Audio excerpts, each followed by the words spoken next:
എന്റെ പ്രിയപ്പെട്ട ഉമ്മമാരോട് വാപ്പമാരോട് ഒരു ഭാര്യയും ഭർത്താവിനെയും കുറിച്ച് പറഞ്ഞിട്ട് പിരിയുകയാ. എന്റെ പ്രിയമുള്ളവരെ, ഏത് ഭർത്താവെന്നറിയുവോ? മഹാനായ നബി മുഹമ്മദ് മുസ്തഫ സല്ലല്ലാഹു അലൈഹി വസല്ലമ തങ്ങള് തന്റെ പ്രിയപ്പെട്ട ഭാര്യ ഖദീജ ബീബി റളിയല്ലാഹു തആല അൻഹ രണ്ടുപേരും കൂടെ ദാമ്പത്യ ജീവിതം നയിച്ചത് 25 കൊല്ലമായിരുന്നു. 25 വർഷമാണ് അല്ലാഹുവിന്റെ റസൂലും തന്റെ ഭാര്യയും ഒരുമിച്ച് ജീവിച്ചത്. 25 കൊല്ലം ഒരുമിച്ച് ജീവിച്ചു.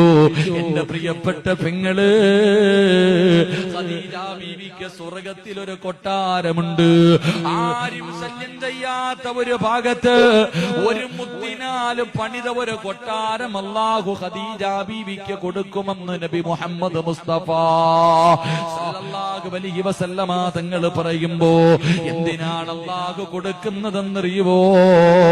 25 കൊല്ലം തന്റെ ഭർത്താവിന്റെ കൂടെ കഴിഞ്ഞിട്ട് ഒരിക്കൽ പോലും ശബ്ദമുയർത്തി സംസാരിച്ചിട്ടില്ല. ഒരിക്കൽ പോലും ശബ്ദമുയർത്തിയിട്ട് ഖദീജ ബീവി സംസാരിച്ചിട്ടില്ല. അതിനല്ല കൊടുക്കുന്ന പ്രതിഫലവാ.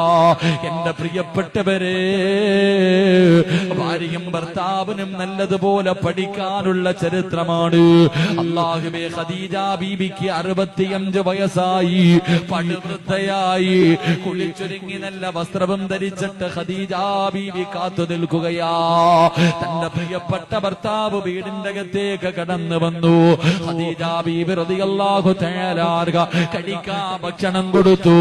എന്നിട്ട് അവസാനം അല്ലാഹുവിന്റെ റസൂലിന്റെ മടിയിൽ കിടന്നിട്ട് മുഖത്ത് നോക്കിയിട്ട് ചിരിക്കുകയാ. എന്തേ ഖദീജ, എന്തേ ഖദീജ, യാ റസൂലല്ലാഹ്, എന്ത് പ്രകാശമാണ് നബിയേ.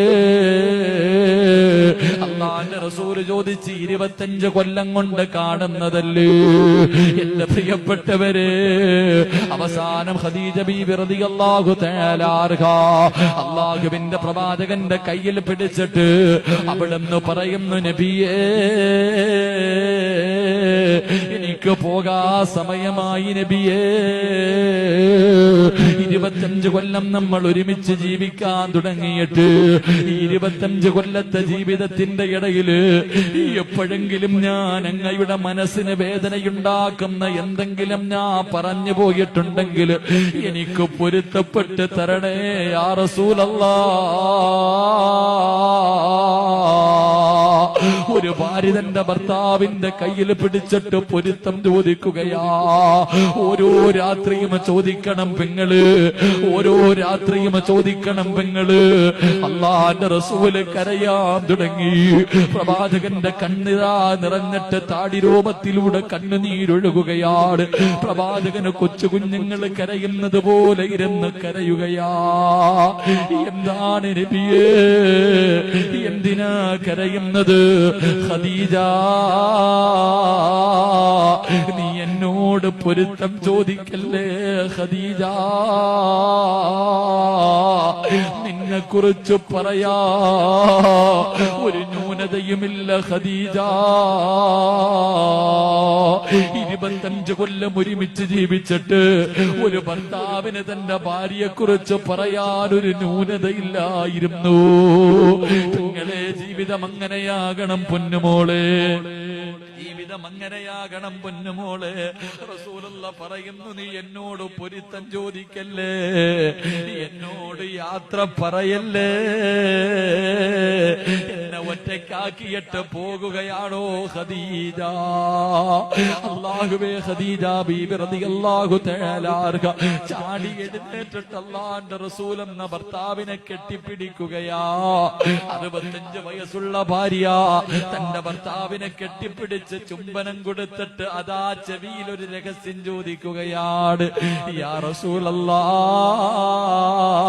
എനിക്ക് 3 ആഗ്രഹമുണ്ട്, സാധിച്ചു തരുവോ നബിയേ? എനിക്ക് 3 ആഗ്രഹം കൂടെയുണ്ട്, ഒന്ന് സാധിച്ചു തരുവോ യാ റസൂലല്ലാഹ്? അല്ലാഹുവിന്റെ റസൂൽ ചോദിച്ചു, എന്തേ ഖദീജ, എന്താണ് നിന്റെ ആഗ്രഹം? എന്താ യാ റസൂലല്ലാഹ്? മയ്യത്ത് നിങ്ങൾ കുളിപ്പിക്കണം നബിയേ. നിങ്ങളുടെ കൈകൊണ്ട് വേണം എന്റെ ജനാസ കുളിപ്പിക്കാ. എന്റെ മയ്യത്ത് കുളിപ്പിക്കേണ്ടത് നിങ്ങളാണ് നബിയേ. രണ്ടാമതായി പറയുകയാ, എന്റെ മയ്യത്ത് പൊതിയേണ്ടത് നിങ്ങളാണ് നബിയേ. എന്റെ മയ്യത്ത് പൊതിയേണ്ടത് നിങ്ങളാണ്. നിങ്ങളുടെ ശരീരത്ത് കിടക്കുന്ന ഈ പുതപ്പുണ്ടല്ലോ, നമ്മൾ രണ്ടുപേരും എപ്പോഴും പുതയ്ക്കുന്ന ഈ പുതപ്പുണ്ടല്ലോ, ഈ പുതപ്പ് കൊണ്ട് വേണം എന്റെ ജനാസ പൊതിയാ. എന്റെ കഫം തുണിക്കകത്ത് ഈ പുതപ്പ് വെക്കണം നബിയേ. ഒരു ഭർത്താവിനോട് കരഞ്ഞുകൊണ്ട് അവസാനം യാത്ര പറയുന്ന സമയത്തൊരു ഭാര്യ പറയുകയാ, എന്റെ മയ്യത്ത് പച്ച മണ്ണിലേക്ക് ഇറക്കി വെക്കേണ്ടത് അങ്ങയുടെ കൈകൊണ്ടാണ് യാ റസൂലല്ലാഹ്. ഭാര്യ 3 വസിയത്താണ് പറഞ്ഞത്. എന്റെ പ്രിയപ്പെട്ട പെങ്ങള് അവിടുന്ന് ലോകത്തോട് യാത്ര പറഞ്ഞു. മയ്യത്ത് കുളിപ്പിച്ചത് അല്ലാഹുവിന്റെ റസൂലാ. ലോകത്തേതു ഭാര്യയ്ക്കായി ഭാഗ്യം കിട്ടുക, ആർക്കാ ധൈര്യമുണ്ടാവുക? അല്ലാഹുവിന്റെ റസൂല് തന്റെ ഖദീജാന്റെ മയ്യത്ത് കുളിപ്പിച്ച പെങ്ങള് കഫം പൊതിയാ സമയമായപ്പോ പുതപ്പെടുത്തിട്ട് അല്ലാഹുവിന്റെ റസൂല് ചുംബിക്കുകയോ. പുതപ്പെടുത്ത് ചുംബിച്ചിട്ട് ആ പുതപ്പാണ് ഖദീജാന്റെ കഫൻ തുണിക്കകത്ത് വെച്ചത്. 3 ആറടി മണ്ണിന്റെ അകത്തേക്ക് ജനാസ ഇറക്കി വെച്ചപ്പോ അല്ലാഹുവിന്റെ റസൂല് കബറിന്റെ അകത്തിറങ്ങി. ഖദീജ തന്റെ 25 കൊല്ലം താങ്ങമ തണലുമായി നിന്ന ഖദീജ, ആ ഖദീജ ബീബി റളിയല്ലാഹു തആല അൻഹയുടെ ജനാസ കബറിന്റെ അകത്തേക്ക് ഇറക്കി വെക്കുകയാ. എന്നിട്ട് റസൂലുള്ള കരയുകയാണ്.